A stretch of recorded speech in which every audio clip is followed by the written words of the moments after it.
우리의 소원이 주님의 자랑되는 이 아침 되기를 주님의 이름으로 축복합니다. 영원한 하나님 나라를 소망하며 바라보며 준비하는 이 하루 되기를 주님의 이름으로 축복합니다.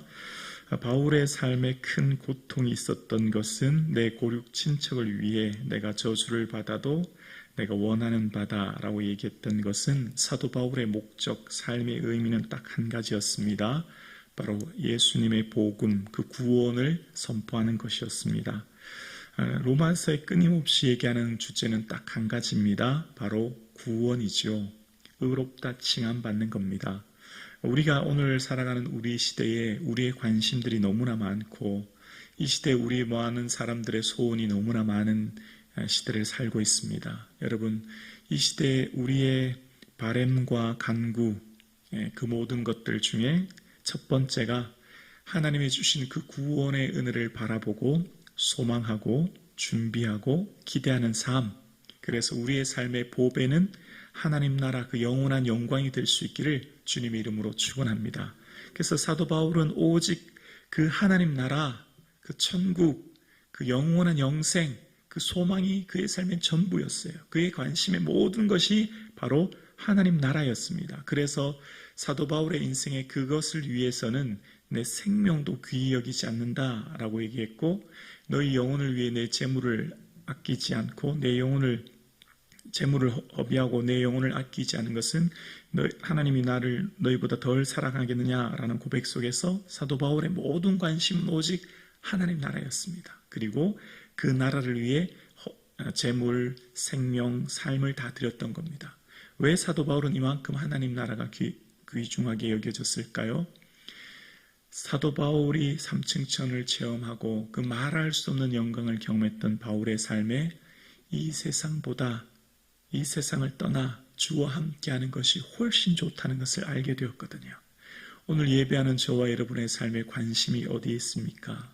무엇을 바라보고 사십니까? 우리의 삶의 소망이 무엇입니까? 그 영원한 하나님 나라를 바라볼 수 있기를 주님의 이름으로 축복합니다. 그래서 이제 사도 바울이 그 영원한 영광의 나라를 선포하면서 평생 살았고 그들을 향해 이제 로마를 향해 편지하면서 내 가까운 이 고륙 친척, 가까운 친척은 이 이스라엘 민족을 또한 얘기하지요. 근데 그들에게 주신 하나님의 그 놀라운 복, 그 약속을 그들이 거절하고 그래서 그 주신 은혜를 불신하여 상실한 것에서 이스라엘 민족을 향해서 얘기하면서 하나님의 은혜가 다 이스라엘이 아니다라고 하면서 육신의 자녀와 약속의 자녀로 나뉘게 한 다음에 지난 13절 오늘 본문 바로 어제 9절에 보면 야곱을 사랑하고 에서를 미워했다라고 하면서 하나님이 부르신 택하신 자들에게 은혜 주셨다라는 것을 이제 얘기합니다. 자, 그러면서 그러면 어저께 읽었던 본문 중에 이삭과 이스마엘, 야곱과 에서를 나누면서 하나님의 택하심 따라 그 부르심에 따라서 세워졌다라고 하면 그러면 하나님 불공정하지 않습니까? 하나님 이거 불의한 거 아닙니까? 이제 이런 의문이 들잖아요. 그래서 그에 대한 얘기를 이어갑니다. 오늘 14절인데요. 14절에 그런즉 우리가 무슨 말 하리요? 하나님께 불의가 있느냐? 그럴 수 없느니라. 자, 누구는 사랑하고 누구는 버렸다 하시면 선택과 유기, 그 야곱과 에서 그게 그러면 불의한 하나님 아닌가? 라고 하는 의문이 들 수 있는데 거기에 대한 이야기를 이제 오늘 본문이 하는 겁니다. 자, 먼저 정답을 먼저 얘기하면 오늘 본문의 핵심을 먼저 얘기하면 하나님이 죄인들을 구원하시는 근거는 정의라고 하는 잣대가 아니라 긍휼이라고 하는 잣대로 구원하신 것입니다. 하나님께서 그 모든 죄인들을 구원하실 때 하나님께서는 모든 사람들이 다 죄인이었고 이 세상에 있는 모든 죄인들을 구원하실 때 구원의 기준이 정의가 아니라 긍휼이다라는 겁니다. 이렇게 설명하면 좀 쉬울 것 같은데요. 우리 교회가 성북동에 있는 한부모 가정을 돕기로 결정을 하고, 예를 들어 한부모 가정에 1,000만 원씩 지원한다고 결정을 하고 교회에서 예산을 모아서 이제 집행한다고 해볼까요? 그러면 성북동에 있는 한부모 가정이 예를 들어 한 1,000가정 정도 된다고 해볼게요. 너무 많은 거예요. 그러면 우리가 선정을 한다고 해볼게요. 한 300가정만. 그럼 300가정만 선택해서 줬다고 하면 다른 분들은 불공정하다, 왜 우리는 안 주냐, 그렇게 말할 수 있는 조건은 아니라는 겁니다. 이것을 주는 것은, 교회에서 주는 것은 그들을 향한 사랑의 마음으로 주는 것이고 전적인 은혜 아니겠습니까? 우리가 구원 얻은 것, 누구는 구원하고 구원 얻지 못하는 선택과 유기의 문제는 하나님이 정의로운 분인가 아닌가를 따지기보다는 하나님의 국률은 죄 받을 사람에게 죄를 사해 주는 거거든요. 그 국률의 관점으로 바라봐야 된다라고 하면서 이제 바울이 논리적으로 전개하기를 시작하는 겁니다. 그러면서 이제 모세와 바로의 예를 들면서 오늘 본문이 얘기를 하는 거예요. 그러면서 이제 15절을 보면 모세에게 이르시되 내가 긍휼히 여길 자를 긍휼히 여기고 불쌍히 여길 자를 불쌍히 여기리라 하셨으니, 자, 이 말씀은 언제 하신 거냐면 출애굽기 33장의 금송아지 후에 시내산에서 모세에게 하신 말씀인데, 너는 내 목전에서 은총을 입었다라고 이제 모세에게 그렇게 말씀하신 거예요. 그러면서 이어서 하신 말씀이 내가 긍휼히 여길 자를 긍휼히 여기고 불쌍히 여길 자를 불쌍히 여길 거야 라고 말씀하신 겁니다. 모세는 하나님이 친구와 같이 대면하여 말씀하시고 하나님의 특별한 은총을 입게 된 자인 거죠.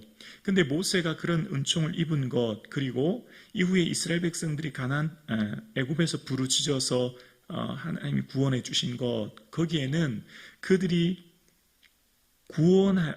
간구했기 때문에, 혹은 그들이 열심히 애써서 기도했기 때문이 아니라 전적인 하나님의 긍휼의 은혜였다라는 것을 얘기하는 거예요.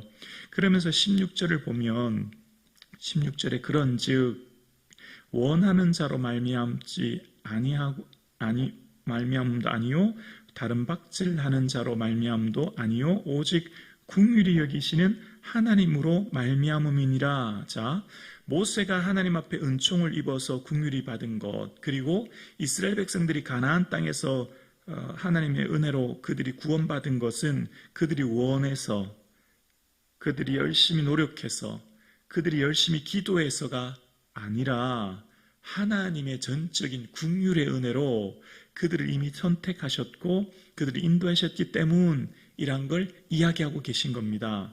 그러면서 이어서 또 누구를 비교하냐면 17절에 바로를 얘기합니다. 성경이 바로에게 이르시되 내가 이 일을 위하여 너를 세웠으니 곧 너로 말미암아 내 능력을 보이고 내 이름이 온 천하에 전파되게 하려 함이라 하셨으니 라고 이야기합니다. 여러분, 바로의 완악함은 하나님이 완악하게 하신 것이 아니라 바로가 먼저 완악하였고 그것을 하나님 내버려 두신 것이죠. 그런데 그 바로의 완악함이 결국은 어떤 일을 이루냐면 하나님이 온 땅에, 하나님이 온 천하에 하나님의 이름을 드러내는 일을 바로가 하게 된 거예요. 10가지 재앙, 홍해 이런 것들을 통해서 바로의 삶이 결국은 하나님의 이름을 드높이게 된 것인데, 그것 또한 18절에 보면 그런즉 하나님께서 하고자 하시는 자를 긍휼히 여기시고 하고자 하시는 자를 완악하게 하시느니라 라고 얘기합니다. 바로의 그런 것들 또한 하나님이 하신 것이다 라고 하면서 모세와 바로의 대조를 통해서 말씀하시는 기준이 하나님의 긍휼, 하나님의 은혜를 이야기하면서 이 논리를 전개하는 겁니다. 그러니까 우리가 구원 얻은 것, 오늘 저와 여러분이 이 자리에서 예배 드리는 것, 전적인 하나님의 긍휼하신 은혜로 우리가 이곳에서 선택받았지, 원하는 자로, 다른 박질하는 자로, 내가 애쓰며 노력하는으로의 공로가 아님을 본문이 이야기하는 거예요. 그러면서 또 이야기합니다. 19절에 보면 세 번째 질문이 나오죠. 혹 내게 말하기를 그러면 하나님께서 어찌 불이 허물하시냐, 누가 그 뜻을 대적하느냐 하리요. 그럼 하나님께 허물이 있는 것 아닙니까? 라고 또 질문하고, 그러면서 하나님을 향하여서 말하는 이들에게 바울이 얘기합니다. 20절에 이 사람아 내가 누구기에 감히 하나님께 반문하느냐, 지음받은 물건이 지은 자에게 어찌 나를 이같이 만들었느냐 말하겠느냐. 21절에 토기장이가 진흙 항덩이로 하나는 귀 있을 그릇을 하나는 천 있을 그릇을 만들 고난이 없느냐. 자, 하나님과 우리의 차이, 질적인 차이를 이야기하면서 하나님과 우리의 차이는 이 토기장이와 토기의 비유를 통해서 이야기하면서 토기장이가 그 고난으로 귀 있을 끝을 천이 있을 끝을 만드는 것처럼 하나님의 그 고난 앞에 감히 지음받은 물건은 토기 아닙니까? 토기가 감히 토기장 앞에 그렇게 말할 수 있는 고난은 없다라고 하면서 이 이야기를 이야기하는 겁니다. 그러면서 이제 하나님과 우리의 차이가 있고 그것이 신비임을 얘기하는 거죠. 그러면서 22절과 24절에 만일이라고 하면서 가정법을 통해 하나님이 어떤 분인가를 다시 얘기합니다. 하나님이 그의 진노를 보이시고 그의 능력을 알고자 하사 멸하기로 준비된 진노의 그릇을 오래 참으심으로 감용하시고 당장 진노하시지 않으시고 진노의 그릇에 담아 오래 참으시는 이유는 우리에게 더 큰 기회를 주시고 인내하고 계심을 얘기하고 또 23절 또한 하나님께서 긍휼의 그릇 가운데에서 그 영광의 풍성함을 준비하고 계심을 이제 이야기하는 겁니다. 자, 그러면서 오늘 본문이 이야기하는 것은 하나님께서 일하시는 그 선택과 유기는 전적인 하나님의 긍휼하심이다 라고 이야기해요. 요한복음 13장 18절에 보면 예수님께서 이렇게 말씀하셨거든요. 내가 너희 모두를 가리켜 말하는 것이 아니니라. 나는 내가 택한 자들이 누구인지 알미라. 그러나 내 떡을 먹는 자가 내게 발꿈치를 들었다 한 성경을 응하게 하려는 것이니라 라고 말씀하시면서 예수님께서는 내가 택한 자가 누구인지 안다 말씀하셨고 이 말 이후로 이제 너희 중 하나가 나를 팔리라고 말씀하시면서 가룟 유다가 이제 사단이 들어가 돈깨를 맡은 그를 통해서 예수님이 팔리는 일이 일어나게 되죠. 이런 일들을 보면서 예수님께서는 이미 주께서 사랑하신 자를 택하셨고 선택과 유기를 이미 말씀하시는 걸 봅니다. 자, 그러면 여기에서 하나님의 이 선택과 유기에 관해서 좀 이 사랑의 하나님이 이율배반적이지 않은가, 좀 모순적이지 않은가라고 하는 의문이 들 수 있는 거죠. 근데 여기서 이제 신비인데요. 이것을 이 성경에서 대부분 얘기할 때는 우리가 구원은 하나님의 긍휼로, 그러니까 은혜로 얻은 거예요. 그러나 그 심판에 대해서는 전적인 자신의 책임으로 이야기합니다. 성경에서 말하는 것은 그렇습니다. 구원은 하나님의 은혜, 긍휼, 죄를 사함받은 것이었지만 그 심판에 대해서 모든 책임은 그 당사자에게 있음을 이야기하는 것을 보게 돼요. 그러면 이게 우리가 좀 이해가 잘 안 돼요. 이 논리적으로 좀 정반합의 논리가 잘 맞지 않잖아요. 우리 이성으로는 이게 좀 잘 받아들여지지가 않아요. 그래서 이런 것들에 대해서 하나님의 이 공의라고 하는 부분과 하나님이 있던 이 땅에서 펼치는 일들에 대해서 우리가 참 쉽게 받아들여지지 않죠. 그래서 성경에서는 하나님을 만난 사람들의 대표적인 모습이 등장하는데 그게 욥이라고 할 수 있는데요. 욥은 자신의 인생에 펼쳐졌던 이유를 알 수 없는 고난에 대해서 하나님을 만난 다음에 그런 고백을 해요. 욥기 42장 2절과 3절에 보면 이렇게 말합니다. 주께서는 못하실 일이 없사오며 무슨 계획이든지 못 이루실 것이 없는 줄을 아오니 무지한 말로 이치를 가리는 자가 누구니까 나는 깨닫지도 못한 일을 말하였고 스스로 알 수도 없고 헤아리기도 어려운 일을 말하였나이다 라고 하면서 욥기에서 마지막 욥이 폭풍 가운데 하나님을 만난 다음에 하나님께서 하실 일, 그 모든 일들을 내가 감히 헤아릴 수 없는 존재입니다 라고 고백하면서 이제 내가 귀로 듣던 하나님을 눈으로 뵙습니다 라고 고백하면서 회개합니다.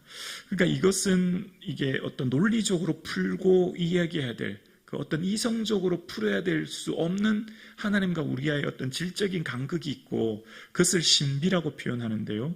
그것은 오직 어떤 이 논리로 얘기할 수 없는, 우리의 이성으로 알 수 없는, 그러니까 초이성이라고 말할 수 있고 그것은 하나님을 대면하여 만난 사람만이 알 수 있는 은혜인 거예요.